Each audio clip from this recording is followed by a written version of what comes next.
बहुत सुंदर गांव में बहुत समय पहले की बात है। भारत की सुदूर दक्षिण में एक छोटा सा राज्य स्थित था। राजा द्वारा राज्य का संचालन शांतिपूर्वक रीति से किया जा रहा था।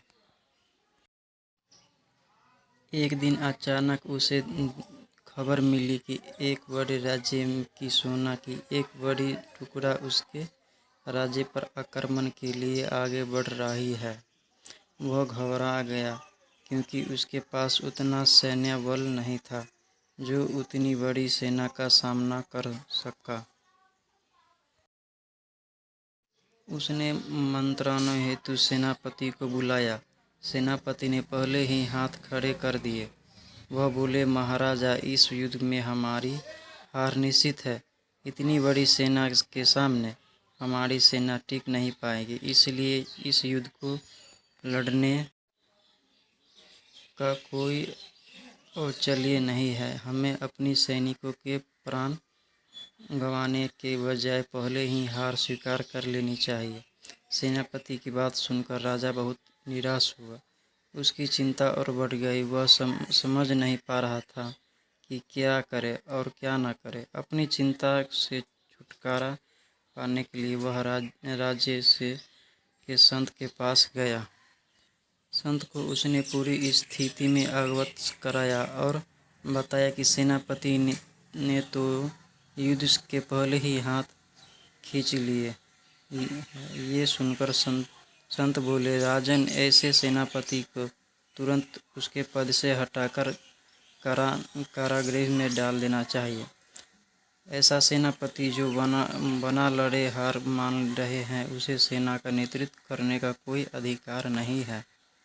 किंतु गुरुवर, यदि मैंने उसे कारागृह में डाल दिया तो सेना का नेतृत्व कौन बनेगा? राजा चिंतित होकर बोला, राजन, तुम्हारी सेना का नेतृत्व मैं करूँगा।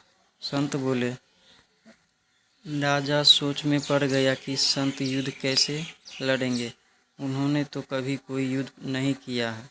किंतु कोई विकल्प न देखा, उसने संत को बात मान ली और उन्हें अपनी सेना के सेनापति बना दिया। सेनापति बनाने के बाद संत ने सेना की कमान संभाल ली और सेना के साथ युद्ध के लिए कुछ कर दिया। रास्ते में एक मंदिर पड़ा। मंदिर के सामने संत ने सेना को रोका और सैनिकों से बोला, यह कुछ देर रुको, मैं मंदिर में जाकर ईश्वर से पूछकर आता हूँ कि हमें युद्ध में विजय प्राप्त होगी या नहीं।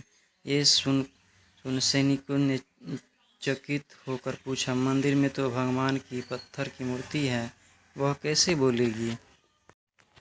इस पर सेना की कमान संभाल रहे संत ने कहा, मैंने अपनी सारी उम्र देवीय शक्तियों के सवाल किया है, इसलिए मैं ईश्वर से बात कर लूँगा।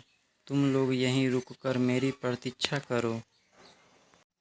यह कहकर संत मंदिर में चले गए। कुछ देर बाद जब वे वापस लौटे तो सैनिकों ने पूछा, ईश्वर ने क्या कहा? संत ने उत्तर दिया, ईश्वर ने कहा कि यदि रात में इस मंदिर में प्रकाश दिया पड़े तो हमारी विजय निश्चित है। पूरी सेना रात होने की प्रतीक्षा करने लगी। रात हुई तो मंदिर में उन्हें प्रकाश दिखाई पड़ा। ये देखकर सेना खुश में झूम उठी। उन्हें विश्वास हो गया कि अब वे युद्ध जीत लेंगे। उसका मनोबल बढ़ गया और वे जीत के मंसूबे में युद्ध के मैदान में पहुंच गए। युद्ध के 13 दिन बाद चले गए सैनिक जी जान से लड़ने फलस्वरूप उनकी विजय हुई। विजय सेना के वापस आते समय फिर वह मंदिर में पड़ा। वह सैनिकों ने संत से रोका, कहा कि ईश्वर के कारण हमारी विजय हुई है, आप जाकर उन्हें धन्यवाद दे दीजिए। संत ने उत्तर दिया, उनकी कोई आवश्यकता नहीं है। यह सुन सैनिक कहने लगे, आप कितने कृतघ्न हैं जिसे ईश्वर ने मंदिर में रोशनी कर हमें जीत दिखाई है, आप उसका धन्यवाद भी नहीं कर रहे हैं। तब संत ने उन्हें बताया, उस रात मंदिर में आने वाली रोशनी एक दिए थी और वह दिया मैं वहाँ जलाकर आया था। दिन में तो वह रोशनी दिखाई नहीं पड़ी, किंतु रात होते ही दिखाई देने लगी।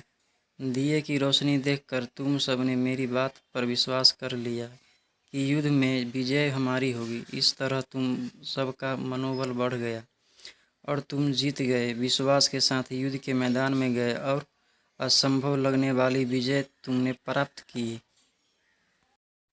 एक खुद पर विश्वास रखे और परिश्रम करते रहे, विश्वास की विजय होगी। दूसरा में हमारी सोच ही आगे चलकर वास्तविकता का रूप लेती है, इसलिए अपनी सोच पर ध्यान दे, सदा सकारात्मक सोचे ताकि सकारात्मक परिणाम मिले। तो दोस्तों, हारने से पहले हमें जीतने की उम्मीद लगानी चाहिए, पहले ही हार नहीं मानना चाहिए। इसलिए परिश्रम करते रहिए।